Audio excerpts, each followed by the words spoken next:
What else we want to talk about? We want to talk about hunting out west? I do. I know Sean brought up his bucket list hunt is doing something out west and hunting elk, and you've had an opportunity to go out there a couple times. I have. Boy, and just on my own, and I'll tie this in. I want to kind of tie this in with what we talked about a little bit last week about hunting public land. There's a ton of public land out west. There's way more out west than in the Midwest.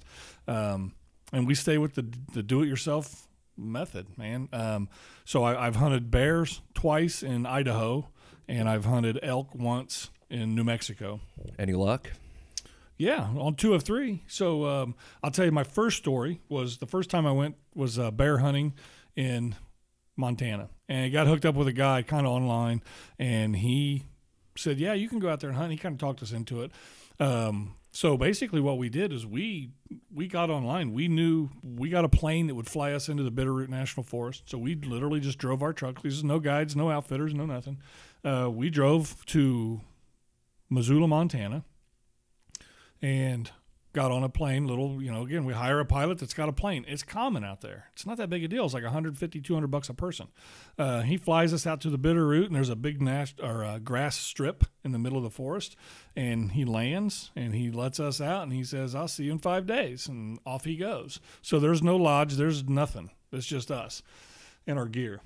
And there's a lot more that happened, but suffice to say, it was within 24 hours I was telling myself, remember this feeling and never, ever come back here and do this again.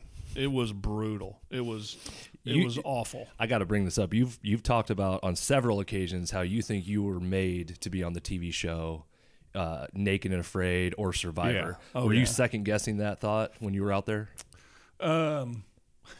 Probably. Actually, I don't even know if I remember those shows back then. It wasn't that long ago, but it was to the point where my problem was I was following somebody else's lead. That's the problem. When you do it yourself, it's in the definition, do it yourself, So I was following somebody else's lead, and we went on an ill-advised hike in the middle of the night for probably 10 miles, and then looked at this guy that was leading, and I was like, dude, where are we? And he was like, I think we passed where I wanted to turn. He'd been there before. Okay, so we go through 36 hours of this, and I said, all right, I'm going back to the grass strip. That's exactly what we did. Me and my partner went back to the grass strip, got some bottled water out of the river, took a shower, literally, got in my tent, slept all night, got up, ate breakfast, and got out, and I said, okay, we're hunting bears. I've never hunted bears in my life. I'm going to watch the wind. It's pretty hot. I'm going to find water, and we're just going to sit there. And that day we killed a bear. Not a big bear. It's the only bear I saw. So the only bear I saw came home with us. Point being, I'd never been there. I trusted somebody else at first. Then I realized I know how to hunt. I know how to keep the wind in my favor and to just hike and walk and glass until you see what it is you're looking for. So it ended successfully, but it was rough. A couple years later, I was like, I'm going to go back. I'm going to redo that trip on my own, on my terms. And got out there, and as luck would have it, it was 90 that week, all week, and the bears just weren't moving. And it was equally difficult, but I was calling the shots, so I was okay with it. It's like, I can do that. I can fail on my own. Yeah, the other time is we went out to New Mexico, and I say do it yourself. We signed up with an outfitter. We used an outfitter number, because when you apply for a tag in the state of New Mexico, and this they've changed since, you could use their number and practically guarantee yourself drawing a tag.